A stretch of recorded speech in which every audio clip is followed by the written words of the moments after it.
keeps charging away.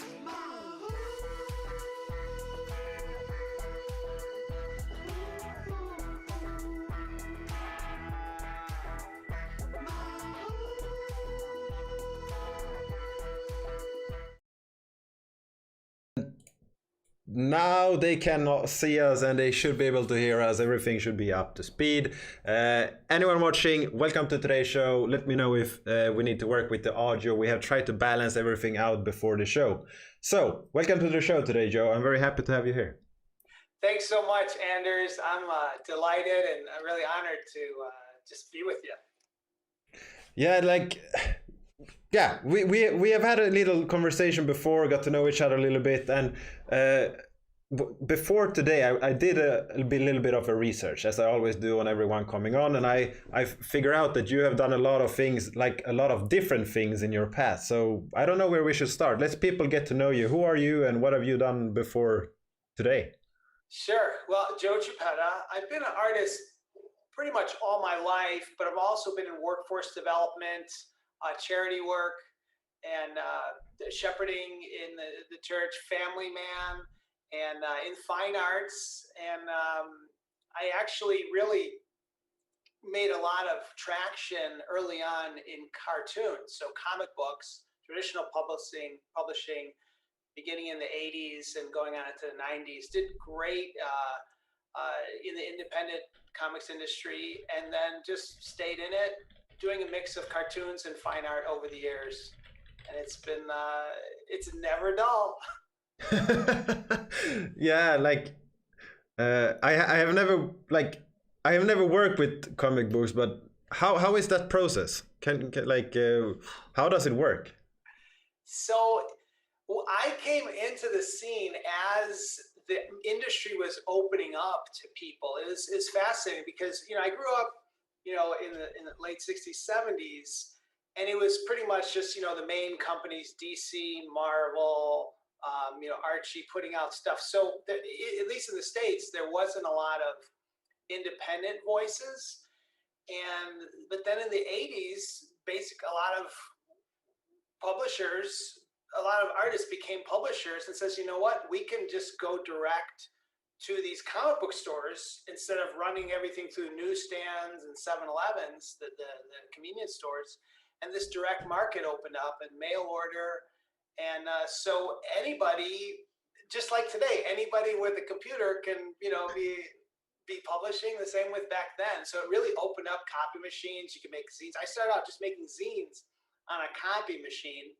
And that went really well at some underground press conventions and things like that. So then I just kind of slowly moved up in the ranks there, exhibiting at San Diego Comic-Con eventually, and doing in Artist Row, doing the autographs and the sketches on the spot. And it's exciting. It's a very tough business though, because the market is shrinking for people who want to actually buy a physical comic book and read it, partly because of just production costs. So a lot of things, now are moved online. Not all. There's still a market for it, but it's been a very never dull time. You always got to be on your toes, and the collaboration is cool. You're meeting so many other creative people in cartoons, and it's really very similar to what's going on in the wax NFT space today. It's just off the chain exciting. Yeah, I've always found creative things fun to do. I think I've used my computer as one way to express my creativity. I built websites. My first website I built, I think I was 13. It was in a program called Dreamweaver, and then I used HTML, things that I don't even know if Dreamweaver even exists still, but it was a thing back many years ago. I remember it. Exactly. A lot of people have actually used it, and I don't even know if is there any website still around that actually use that. I don't know. But yeah, and then I really enjoy doing all the creative things, but for some reason I never felt that I was good enough to draw things because the people around me, they were really talented. So I always compare myself to them and felt like, no, that's not me. But now I'm doing a lot of editing of 3D animations. I'm doing editing of compositions. I'm putting things together in different ways, and I'm learning and having a lot of fun. And everything is thanks to NFTs. So this space is really exciting. Yeah, it's very true. When you have a vehicle, you find your voice. And that's how I started. I realized there's actually a small but growing market, a vehicle to make these little zines, and then other people trade with you and you sell them, and you build relationships. And that was the vehicle. And it just grew from there. And the same with NFTs, rare digital art. You have the vehicle, and you're zooming. It's awesome. Yeah, exactly. It's so much fun, and I mean, right now I'm in contact with designers from all over the world to help me create things that I can then take and I can build upon. Like on the overlay right now. Okay, here we have a new character that was made. It is a new avatar for me, which is. Like, it's created by Anya. She's a Spanish artist working with Clash Dome as well, which is they're creating games on wax. Really talented. She won a competition for Bitcoin Origins where she designed one character as well. And on the other side, so over there at your place, that's actually the Templock character redesigned. Templock is their new game, so it's redesigned to be like with my mask, with my headset and everything. So I call it Miss Anio, and I have my girlfriend has that as her avatar on Telegram now. So if anyone sees someone riding with that avatar, that's Miss Anio as well. So really they're fun. Great. They're very interesting characters. I want to know what's up with them. Yeah. Yeah, exactly. So it's a lot of fun, and yeah, I'm happy to work with people and do this. But creating a comic, let's get back to you, what you have been doing in the back. So you have something called Silly Dad or Silly Daddy. And I guess that the image I used for thumbnail that I found on your website is actually from that, right? Yeah. So that came out my latest full, big fat Silly Daddy collection came out in 2017. I put another zine out and tokenized it later, actually earlier this year, called Silly Daddy Zine. But I started in just storytelling, telling short stories in comic form, putting them in zines and comics, and then that all got collected into various volumes over the years.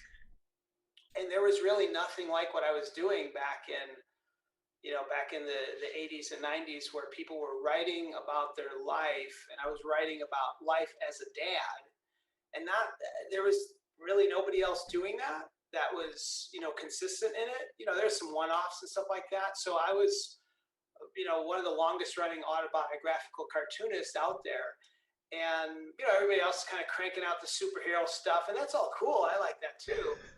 But people were hungry for new stories about real life.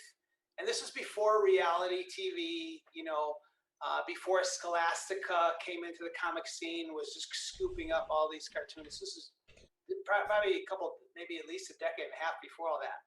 So I was pioneering this stuff and just started writing about life and having a kid. For a while, I was a single dad, and then getting remarried, and I even talked about going through the divorce in the comic. So it's not like a kid comic, but it's it helps people see, if you've never been a parent, what are some of the crazy, fun, exciting, warm-hearted things that happen. And it's basically like my journey, up to that point.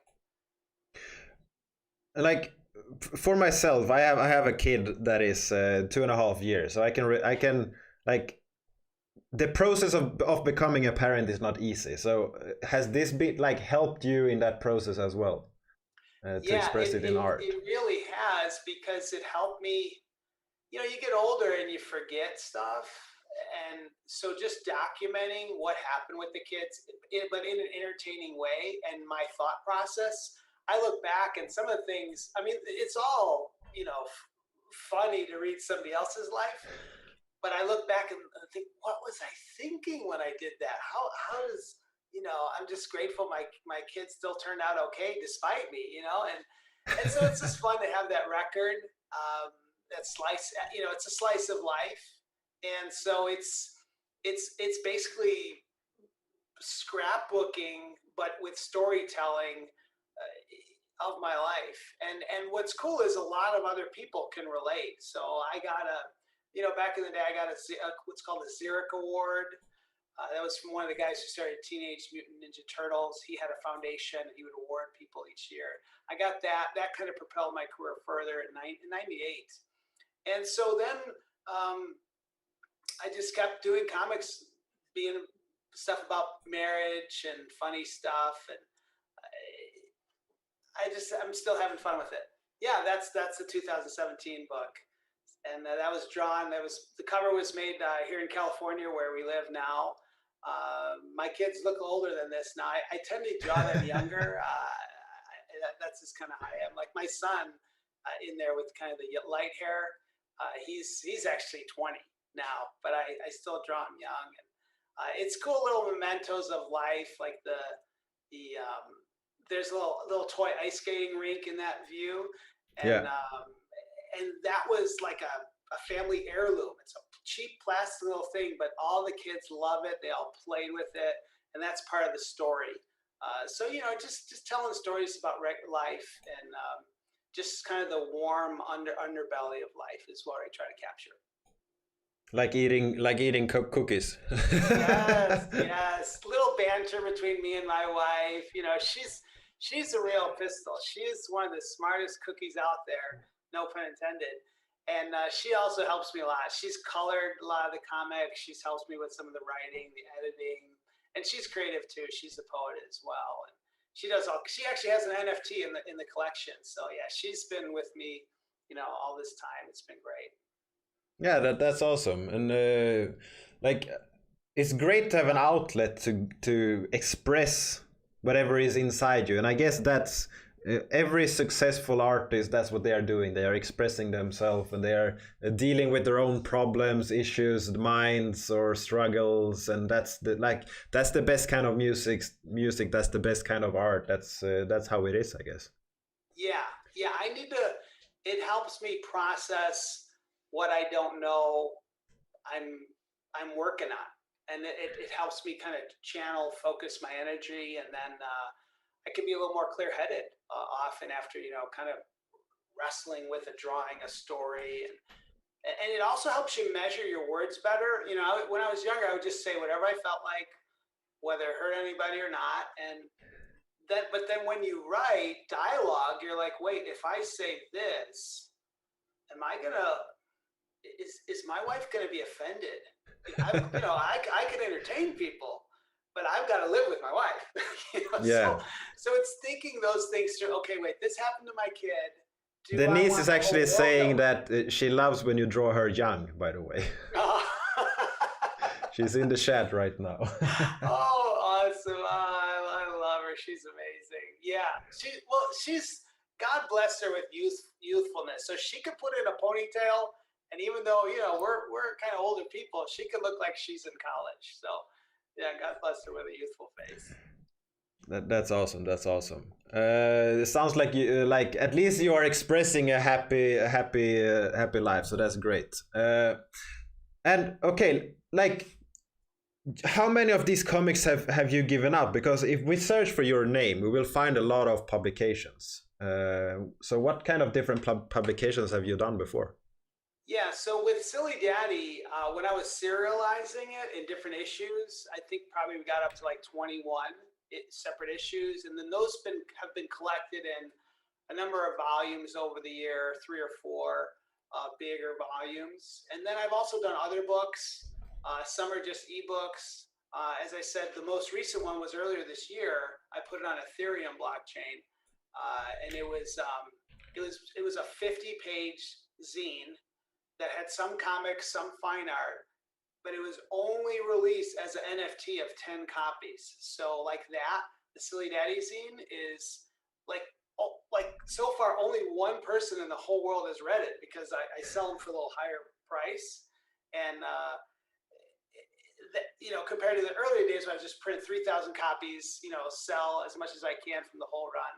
So I've done that. I've also done also books about science fiction. Those are just straight writing science fiction books. Done a lot of that, and it's called Star Chosen. I've done some of that, and then I've also write spiritual books as well to just help my wife and I, and also to help other people kind of process what we're going through. So yeah, I've kind of done a wide range of things, and also group projects. One of the screenshot I saw you had there was something called Genesis Jam, and that was one of my early curation projects where I curated people in a magazine that we put out.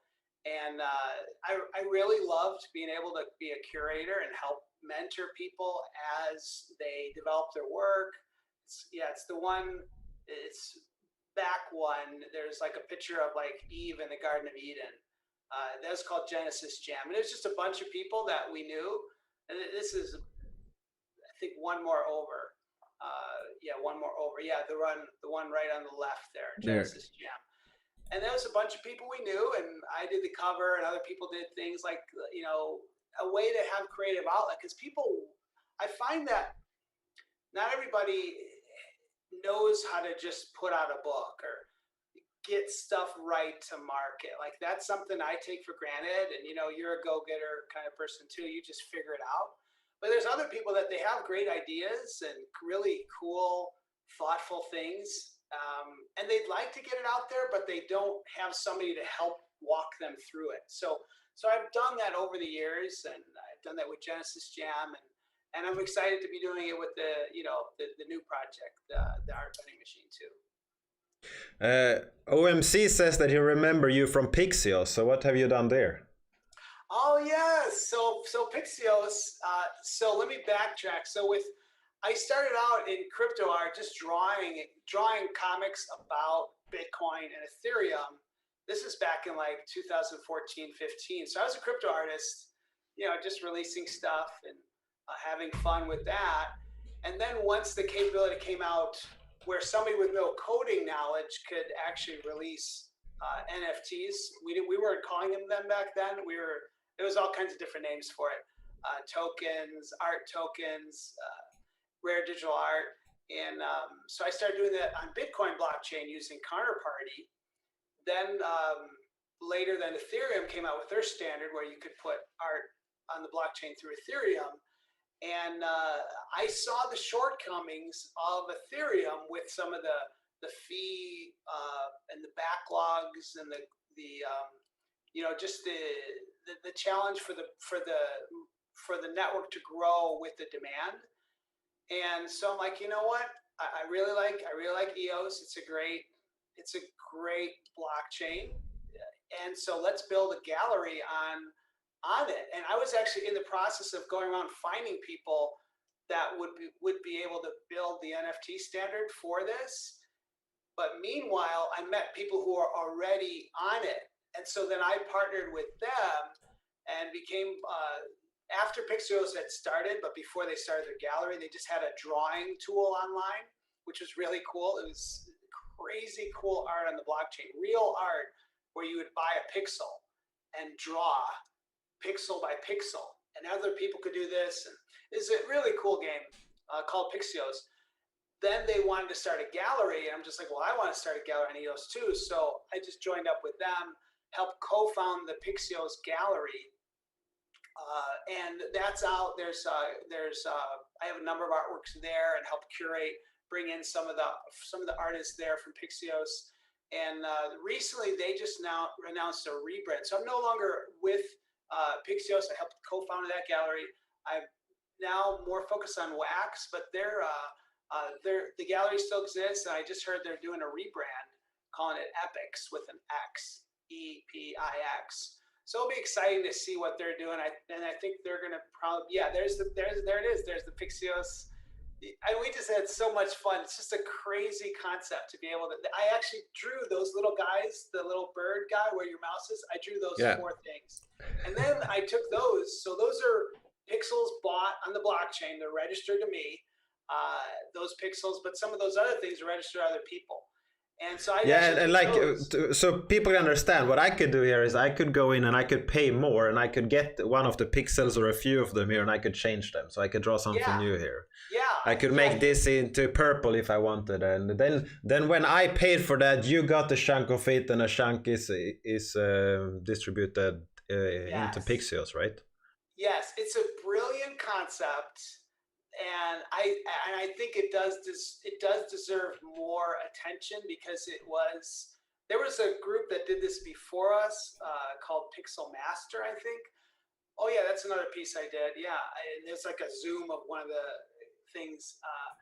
But this deserves more attention because it really does change the parameters of art. Because it's like art. Is it art? Is it graffiti? Is it business? Is it speculative? And the answer is yes. It's all that. So, so yeah, that group helped start.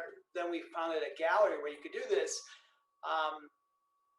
and I was with them for a while, and now when I saw wax and realized that the wax token is a lot more like currency, whereas I saw with Bitcoin, with Ethereum, and even with EOS, a lot of the people that have it, they want to sit on it because they think it's going up 10 times still. And so it's not used as a currency much. And so, but with wax, whatever they've done, they figured out a way to keep it as a currency real well, and it's fast, no transactions. So that's why I really like the And no, innovation like program. no, I see Nick is in the chat as well, and he's well aware of this. That it is very hard to keep hodling your wax because you always find something to spend it on. Yeah, and that's how it should be. It should be an economy where people are trading and just having fun. It's not this. If people get into this because it's about blockchain, that's the wrong way to get in. Like, just go like that. Okay, go invest somewhere. Cool, but if they want to actually interact, communicate, do real transactions in this virtual, paradigm, then we need something that we could swap around without thinking, oh wait, am I going to lose out on my 10x opportunity? Like just that stifles innovation. Yeah, yeah, it does.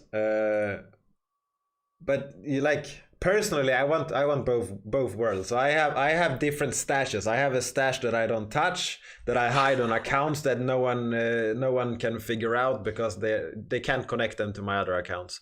And then I have my public accounts because like since I'm doing videos, people see my accounts all the time. I can't connect them to everything else I do. So I have some NFT accounts that I use to buy and sell NFTs, and then I have some secret accounts as well. As one should do. I think everyone should spread out and use multiple accounts to reduce risk and everything. Yeah, it's wise. It just makes sense. Yeah. It's very wise. Denise says, "Always have my permission to spend all the wax." Oh, she's so funny. Yeah, well, our anniversary's coming up, so I'll think that through. Nice. But okay, so we are here today to get to know you and to showcase what you are doing. So this is something. Let me zoom in a little bit so we can take it one step at a time. What is coming? What can people expect? So it's Art Vending Machine, and it's actually coming out this Saturday, May 8th, is the release. And so we all know, the wax folks know that you're already able to bundle images and put them in sealed wrap packages so you don't know exactly what you're getting. But that's mostly being done with more like commercial items, like commercial art, IP, things like Godzilla, Street Fighter. So what about fine art? Fine art, not a lot of fine art I'm not saying this stuff isn't art, the pre-existing stuff, but in terms of fine art, the traditional views of things like a painting, a drawing, things you'd see in a gallery, your more traditional gallery or even modern art, they haven't really broke onto the scene yet. Like nobody's really thinking, oh, I want to buy a random pack of art. But my thinking is this is what actually is exciting to be able to know if you trust the curator, if you like the artist, you want to make art collecting fun. And so you can go to this art vending machine, which is really just a digital vehicle to get a random set of art. You buy your pack of either 4 NFTs or 8 NFTs, and what comes out is a random pack of fine art, and you're now an instant fine art collector. And you could either sit on that pack, or you could open it and then hold them, or you could then see if somebody else wants to trade you for them on the market. So that's what we're doing, and we're bringing this to fine art, because the fine art, we all know gaming is real big. Fine art's also it's like 64 billion, the market, and we all know that the collectors are streaming into Wax more on the gaming collectible side. But I see a lot of potential with fine art where more people will want to dive into, hey, I I don't have to be, know some gallery and how to buy a big painting and where to put it. I could just be an instant art collector of fine art by just buying one of these packs. And I believe that this is a new paradigm for galleries, where eventually it'll be just normal to be able to go to a gallery show, like a physical gallery, and you could get a memento of the exhibit by buying a fine art pack from the exhibit, and now you have all the NFTs if you don't want to buy the physical items. So I think it's a change in how art is distributed and discovered. Yeah, and I like this. I really like one of the first fine arts I ever bought. Like with the name that I actually know what it is Kevin Vincher, which is this artist. He's actually released NFTs on Wax. He's painting with this oil painting, which is really thick. Like if you have a painting and you flip it, it will be like depth. It will be like 1 or 2 centimeters down. That you can actually see. Like it takes 4 months for them to dry. It's crazy. Like his art is amazing, and that is like the first. He was very early on Wax as well. He joined when Garbage Pail Kids came, and he quickly released his own things, and he animated them to give life to them and everything. That's awesome. But what I really think we are missing on Wax is that all the marketplaces are designed for gamers. Like there are no market designed for art. Like the art is secondary. Like NFT Hive, it looks great, but there is too much colors that will distract from the art piece. We have Atomic Cab, it looks great, but the blue distracts from some colors in the art piece, which will make it like it will give another impression, which can be a good thing, but like it's not how the artist intended it, at least not from my perspective.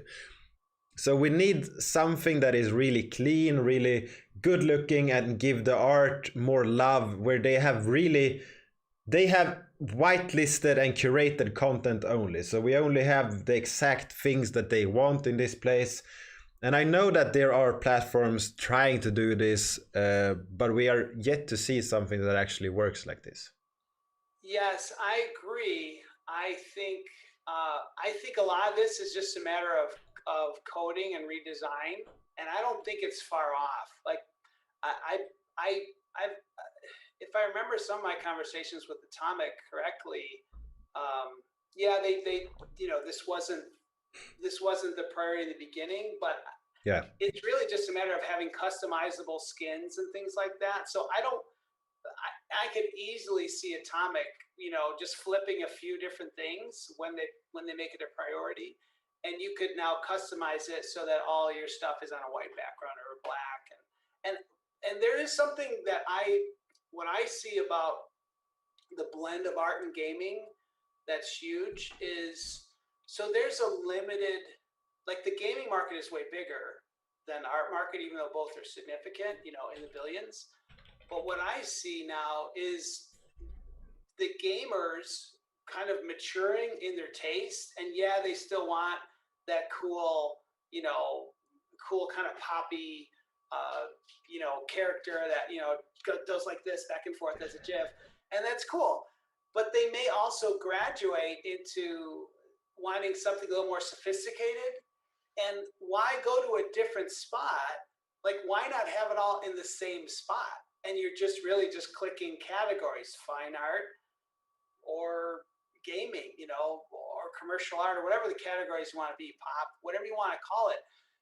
Performance, you know, like my wife here did a little piece there. That's a painting that my daughter did there on the screen. So why not? I'd rather not go to some other place. I'd rather go to the same one market to see it all. And I think what's going to happen is the influences will play off each other, and the gaming stuff will get more sophisticated, and the art will get more fun.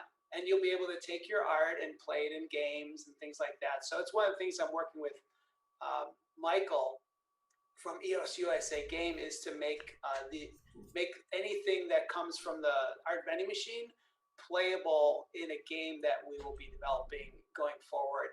And of course on Wax you can already do some of that, you know, with some of the other projects. So we're looking into those things. So basically I want to blur the line so that it's all considered exciting, fun. You can still kind of recognize what's fine art and what's more on the commercial side. But in the end of the day, if it gives you enjoyment, you know, who cares what you call it? Yeah, exactly. Like I will just leave this on top of my face, so people will have to imagine how I'm looking right now when I'm talking, because it's really like this display of everything is really good. Like for me, I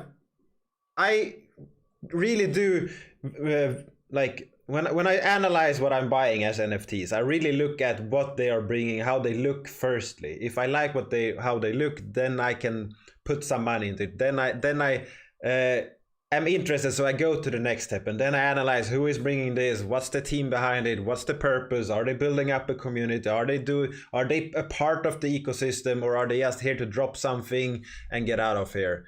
And that is something that is really important to see. Yeah, for sure. And what's nice with this collection with the Art Vending Machine is there's a mixed bag of artists that have a varying degree of interest in being involved in blockchain community. Like for example, there's one, he's in Brazil, Larth Mota. He actually he's just a legit great, amazing fine art painter. He's not a social media darling. He's, you know, I think he speaks different language. It's not English. But I worked through an intermediary to get him on board through the Uplift.Art community. And he's phenomenal. And so why not? He wants exposure to this group too. And so why not? And then meanwhile, there's other folks like Rare Skrilla and Rob Ness and Marco and Fabi, who are all over, you know, they're crypto art OGs. Skrilla has been doing NFTs way before they were even called that, from like 2016 on Counterparty. And Rob Ness has been involved in all kinds of crazy stuff in the crypto art. And these are talented folks that just are really they're part of the art scene. You know, and so they maneuver, they know how to get stuff out there, and they're like, you know, the Andy Warhols of today. And so it's great to have them in there with some up and comers. There's a number of artists in here that are just really talented, but they don't have a huge exposure. They're not showing in galleries. So why not give everybody a chance to be together and really grow together? I mean, this is how, like, I wouldn't be here without a ton of mentoring. I mean, I had just so much help, and I keep needing help, and we all do it. So I don't think anybody, even though you use this term crypto OG and people have called me that too, you know, nobody's really knows everything. We all need each other. And that's what this is about, to help each other really grow together. Like my oldest daughter, Maria, she goes by the handle Family Photo, and she's super creative. I mean, super gifted. Actually, all my kids are, and they all have NFTs in here, and so they're going to be learning more about the market, about the community, and it's just great so that they can. I mean, they're not learning this in school. Like this No. is, this is like a real education, a real exposure. I wish more people had access to it. And what's cool is with Wax, anybody can really lead a project like I'm doing right now. So I see this as the beginning of more curation and more exposure to people who are not sure, I don't know where to begin. Like, well, I do, I've been around. So just helping more people get there is really what we want. Yeah, and like something that I notice here, I will go down again so we can talk about it here. On the side there, it says that Mythic is an edition of one. Does that mean that the Mythic is a one-of-one NFT or? Yes. So yeah, there's 58 in the Art Vending Machine. There's 58 one-of-one artworks. So there's a total of in terms of unique artworks, there's a total of 190 images, unique artworks. 58 of them, there's only one. So if you get that one-of-one, you're sitting on a super, super duper rare fine art piece. And so you could choose, well, the odds are kind of lower to get the standard pack, which comes with 4 NFTs, but it's cheap, $10 in Wax. But, for $100, you can get 8 NFTs and have a 3% chance of getting a rare, Rob Ness, he's got 2 pieces in the collection. You have a chance of getting one of his. Marco Zuback too. I think he's got 8 pieces in. I think his are in different rarity levels. They might be in the epic rarity level. I'd have to check. But that's the whole idea. And then I have some that are in the one-of-one. But I have others that I really want a lot of people to have them. So I've got like some killer art, and so does many of the people in here that are like Sean Okana. He's a great rapper. He's a great designer and artist, and I think half of his NFTs come with a music bonus track or a musical something or a process shot or a process video. And so there's all these bonuses you could do in Wax. So, and these are the kind of things that we want to expose people to. Yeah, and like even the legendary, if we just go up here again, that's 9 of them. Like that's like if you just compare this to everything else, that's a really low supply. And I think a lot of people are excited about that. One question I have here is that on the master pack we do not see rare, uncommon, common. That's correct. Are they not inside the packs? That's correct. So if you're getting a master pack, that says, okay, yeah, I'll spend more. I'll spend $100 in Wax to get 8 NFTs, but I'm really spending to get the higher rarity. And there's no chance of getting a master pack and getting a rare, uncommon, or common. They're not going to be in there. So that is very exciting, actually. If you really want more exposure to all this, buy a few of both packs if you can. But either way, have fun with it, enjoy collecting art, and you'll get something out of it. But I know there's in the question that is there a pack limit? It's not like we're printing a bunch of packs if we run out. This is it for Series 1. There's only 2,200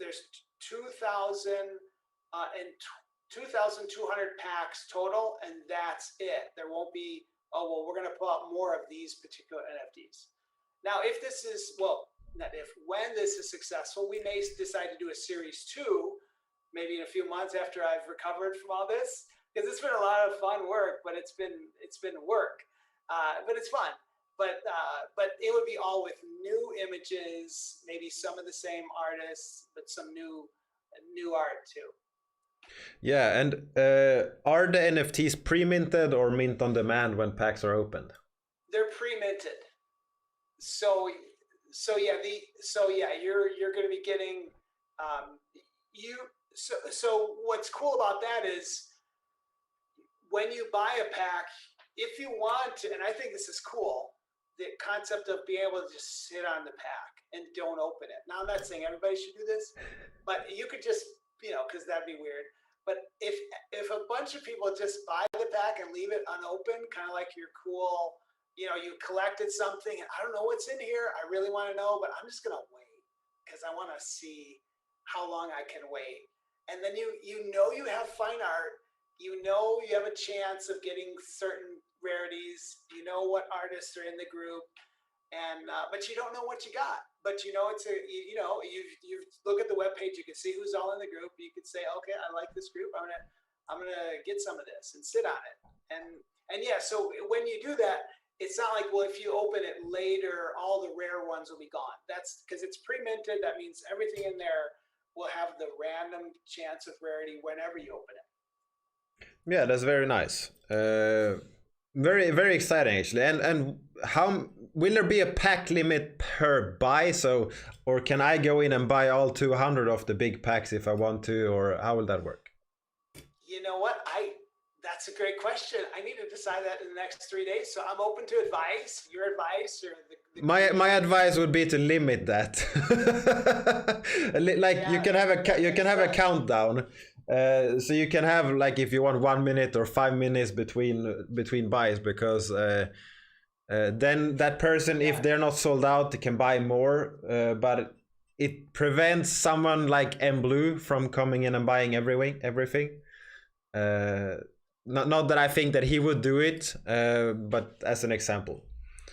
Understood. Yeah, M Blue is actually he has a piece in here. He has a great song. Like, it's like a legit, not like. And this looks like this looks like something M Blue would do. It's like they're kissing. It's a love thing, a big dress and everything. Oh, I'm not showing it on the picture there. That one. That's his. That he did a GIF for it, a GIF file, and then there's also a solid song. It's a great song. It's like radio worthy. It's a awesome song about a husband and a wife. It's really, really cool, called Dance With Me. So yeah, I'm grateful to have his work here. Absolutely. So yeah, I'll talk to Atomic, make sure we have a pack limit. That's a good.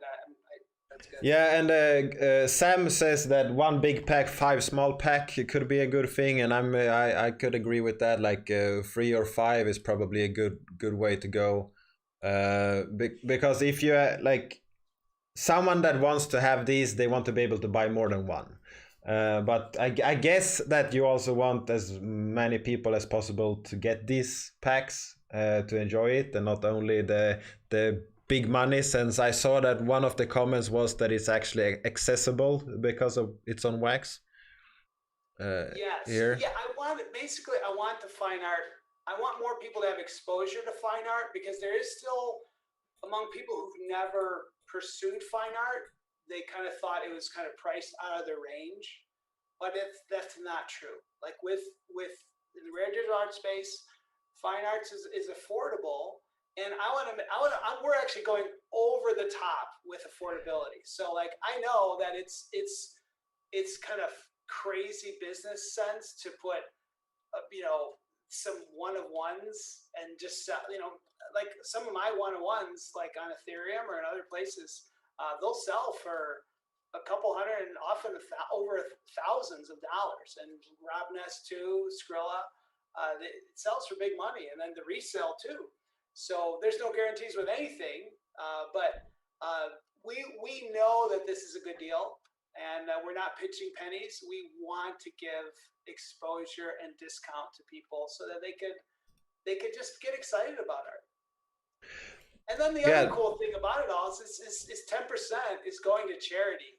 So it's not like I'm in this to get rich off these packs. Like I'm 10% is already going to charity, and it's through Mercy Worldwide. We're going to be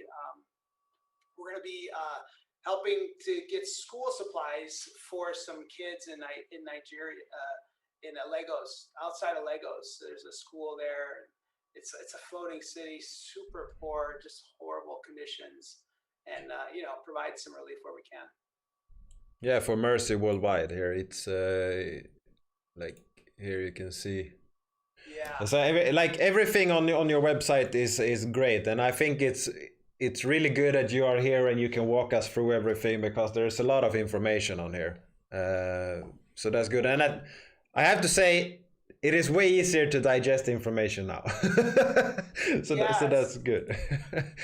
Thank you. Yeah. Like Yeah. you had You know, this story before, there was the story about the project at the top, and that is very important, but it's hard for me to grasp what I'm actually what is this, what is in here, what is this this thumbnail here. We have Joey is in the thumbnail here as well as recommended. It's all my recommended videos there.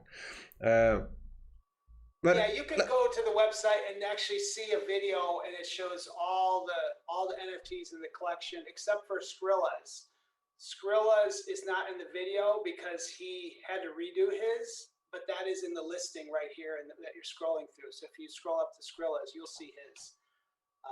His is in there. So yeah, he's got a piece in there. It's like an AI. That's there. his. Yeah, he's just a legend in arts. He's done some great stuff. I collect some of his work. He's amazing. Yeah, that's great. And what time is everything on Saturday? So it's so Saturday, May 8th, and that's at 9 a.m. Pacific time. And so, yeah, I getting advice from people, they said that's a great time that will also help Europe because Europe will be in like the evening time. So yeah, 9 a.m. Pacific time. I think at Eastern time is, what would that be, noon? So yeah, 9 I a.m. think so. Pacific, you could do the calculations. Yeah, this Saturday. Yeah, like, and something that is worth mentioning, with a low supply and the packs, like people will buy the big packs because they want the one-on-ones. That's a certain. With the low price and the low supply, that usually encourages second-hand trading, which also gives more funds to the project. So in my opinion, it's often wise to go for a lower retail price and take part of like initiating and trying to encourage some trading on the second-hand market, because if the retail price is too high, the second-hand market will be that and a little bit more, because people want to sell something with a profit, and then is like the level of entry is just higher and higher. So I think this sounds very, very, very nice. Well, thanks. Yeah, I want it to be that way. I want it to be so that people will, like, I collect art too. So I like the fact that, oh yeah, I own this. I got it for a reasonable price. And now somebody else values it and they want to pay me some more for it. So cool. I've enjoyed it for now and I've had it. And now somebody else can enjoy it too. So I like that. But there's some pieces that, yeah, I'm not going to be selling. They're amazing. Like I have this one Skrilla piece that's so cool. It's not in the collection, but it's something he did on the Counterparty blockchain. It's really, really cool. So yeah, I like doing that. And one question we had earlier was, will there be any physical ways, like will you be able to get any physical pieces of these in some way in the future? Nothing is planned, although some of these pieces are physical pieces. So contacting the artist to say, hey, I also want to buy the physical pieces. So like my daughter Anna and Larth Mota, and there's a fellow Paul Baldwin he has one piece in here. It's a physical piece. A few of mine are physical pieces as well. So you can always contact individually, but it's not like when you buy the NFT that's also gives you the access to a physical. No, this is digital. Great question. It's very good to make that clear. Like the artists that are in this project, do you know if any one of them have physical pieces in marketplaces anywhere that they can buy? Do you sell physical pieces? So I don't do a lot of physical movement anymore. I used to do a ton of it back when I would, do the convention scene and go to galleries and stuff like that. I don't do a lot of it, but I do have physical pieces to sell. if needed. My daughter, my youngest daughter, Anna, she sells physical pieces. She uses her Instagram account to sell stuff, do commissions and stuff like that. She's like a little entrepreneur. She's 15. I think some of the others, it's a mixed bag. So some do, some don't. So I know there's a question too about Skrilla. So Skrilla has one piece so he has one piece in the entire collection, and I think it's a legendary piece. So there's nine. It's an edition of 9. That's good. So more people can get it. That's nice. Yeah. Yeah. Like I feel like I want packs, so that's good. That's a good thing. Well, I appreciate that. I'm glad.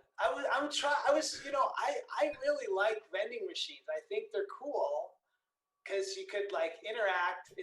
You interact with this fun, colorful object, and actually wait till you see the pack opening. When you buy a pack, what opens plays in the early video that's on the website, where it looks like you're going into an art vending machine, and art pops out. You'll zoom in, it'll go dark, and then your NFTs will pop out. So I want to create that experience of, you're not sure exactly what you're going to get, but it's going to be exciting. It's going to be fun, thought-provoking, and you're part of art history, because this has never been done with fine art before. Yeah, so that's what's going to play when you buy the packs. So after and that is actually also an NFT in there. So I think that might be a one of one. So only one person, once all the packs are open, that video as an NFT only exists as a one of one edition. I think it's one of one. It shows what the rarity is. I'd have to check, but yeah, it's there's some rare finds here. Yeah, that's great. I see a question here. So I'm releasing art that's not in the pack. So nothing that I've released already that's an NFT on Atomic is not in none of that stuff's in the collection. Anything I put out on Atomic as an NFT, that's not in, those things aren't in the collection. Those are like advanced releases to get people excited about it, and also just to help raise awareness. And because frankly, I have enough art to take up all the slots, all 190 slots, but I don't want to do that. I want to give space to some of these other folks and just show that everybody's doing cool stuff too. So I think that's great that like collaboration is everything. Like in the blockchain space, in open source world, collaboration is everything. So that's really what you should be doing, in my opinion, which is awesome, because you get to expose your art, your family's art, friends' art, and acquaintances. I can't even pronounce that word today. People you know. Yes. So that is awesome. Will this sale be released under your collection on Atomic Hub, or will it be under a new collection on Atomic Hub? So it'll be under my Joe Chiappetta account. So wax names are always 12 letters. So my name, Joe Chiappetta, minus the A at the end. That's my wax account. But it'll be under a new collection that you can actually see, but there's nothing there yet. What's in the collection is called Art Vending Machine, which is 12 letters, without the vowels except for the first one. So Art Vending Machine, take out all the vowels except for the A in the beginning, and that's the account. Not the account, that's the collection name that you'll see. And we'll have a link on the webpage, artvendingmachine.com. But again, the way we spell Art Vending Machine is without the vowels except for the first A. And we'll have the link there.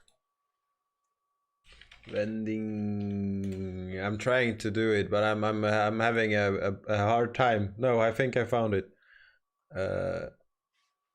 Yeah, so it is a collection. So this should be this one, right? That's it.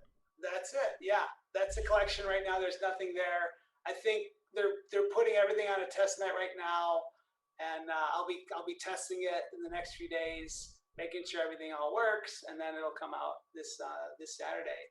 Will you make sure it's whitelisted before Saturday as well? Oh yeah, it's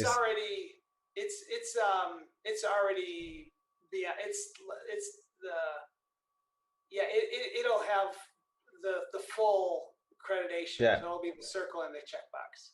Yeah, good. That's so people know what they are like. Everyone should be encouraged to only show whitelisted collections on Atomic Hub, because since Alien Worlds attracted a lot of new users, we see fake collections daily.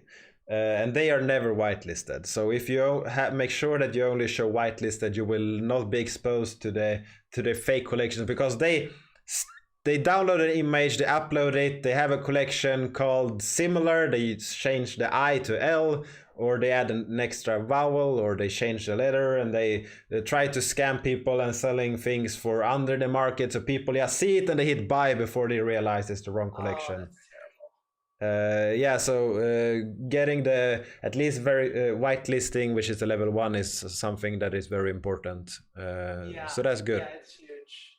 Yeah, I love that feature, and I really like what Atomic's doing. I like that you could build the templates, and that helps people be assured of the rarity levels, and it's really smartly built.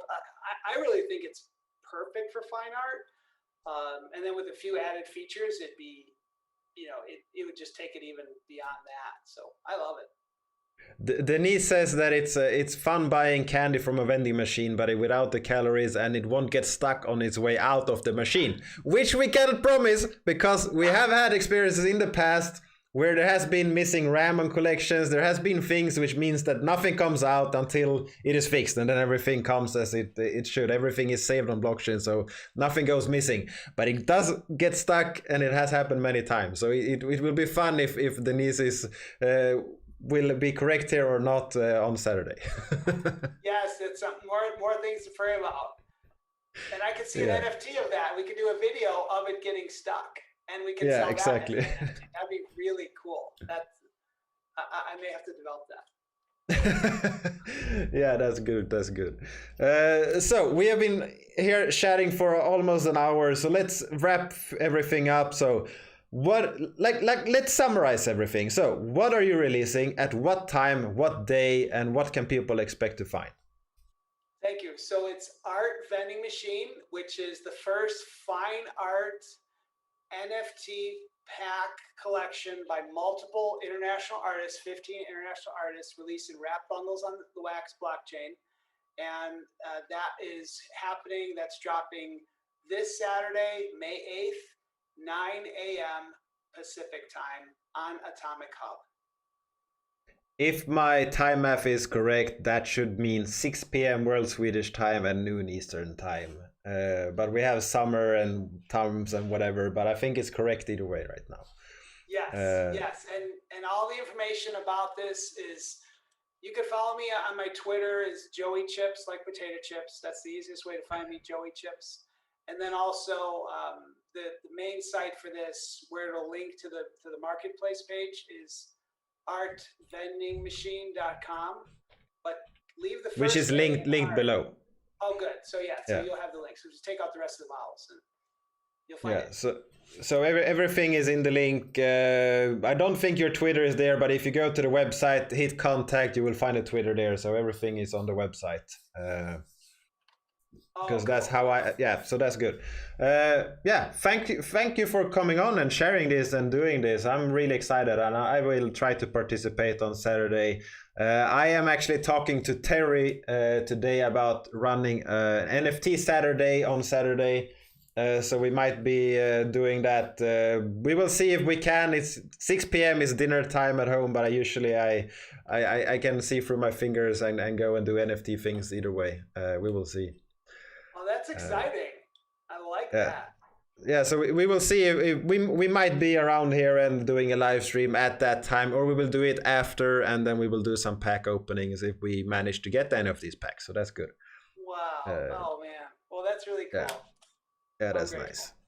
Awesome. So thank you so much for coming on, and I hope you have a great day and a great week up until Saturday, and get everything in order. Thanks so much, Anders. You do so much for the community. I'm just grateful that you took the time, and thanks to everybody for participating. Thanks for coming on and showing everyone what you are doing. It's awesome. Cool. Peace.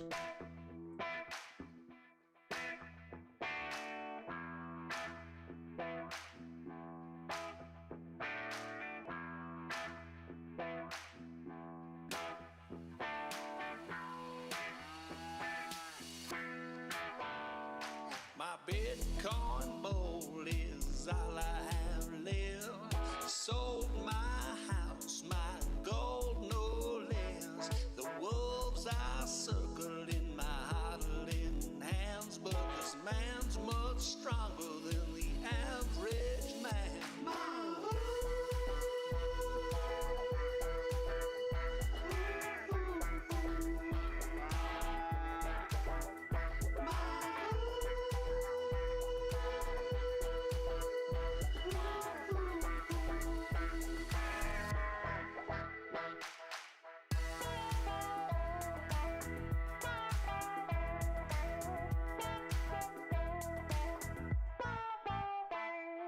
Today the market has taken another dip to restock, refuel this moon bullshit. My dreams may be futile, oh, this you say, while my Bitcoin bowl keeps charging away.